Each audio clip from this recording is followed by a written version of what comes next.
I use it to get to and from school every day, and it's quite convenient for me just because it's more affordable and I don't have to pay for parking, and if I need to be, I can do homework on the bus or study on the way to school, so I appreciate that for sure. Yeah, see, and I don't use it at all. I've used it twice since we moved here in 2007 for events, never to commute or to do any kind of shopping or like errand running, that kind of thing. Like any change, it's going to take time. So what they do now and incorporating what we're doing into a cultural change, you know, Charlie Clark mentioned that when he was speaking at the launch of the 10 Days for Transit. And I think that we need to start now so that the younger generations, like your son, right? If he grows up with transit, he's going to be more likely to use it. Yeah. Whereas if you grow up having your parents use a vehicle to take you everywhere, that's going to be your default because that's what you're used to.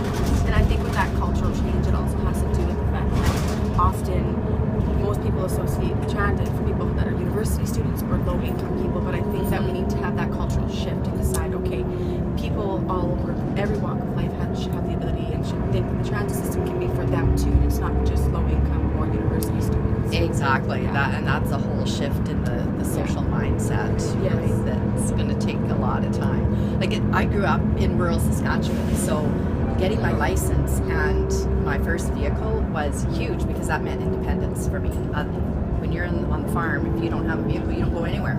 So having that was ingrained in me to use my vehicle, and like not the thought of not having a car.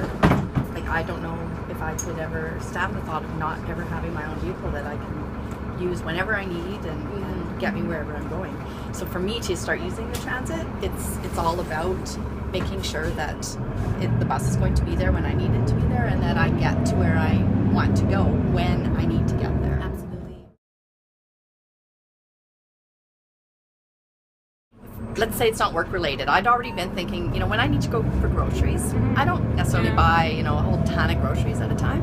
I could take a bus down to Superstore because it's down 8. That's where we shop anyway. I think it's probably doable, but I need to be able to go online and find out what bus I need to take and what bus stop I need to be at, which is what I tried to do today, and it did work. So to experiment and find out what actually does find work. Those resources, for sure. That'd be an option for me to try. For sure. Yeah, and for me to get to school is 45 minutes to an hour, and I think sometimes it can be easier to say, okay, well, I don't want to be on the bus that long. I need to get to school at a certain time. Or if you wake up late, you know, it's like, okay, I'm going to jump in the car. It takes me 20 minutes versus that 45 minutes to an hour. So I think like having the ability to have a better system where your time can be reduced, even if we understand like it's obviously not going to be 20 minutes, but to know that at least you can get there a little quicker. And then of course the consistency, like you're saying, like the information that's there readily available, we understand how to get to and from the places we need to get, and the bus system works, right? So that's when I think it would work best for everyone. I think we're in agreement on that one. Yeah.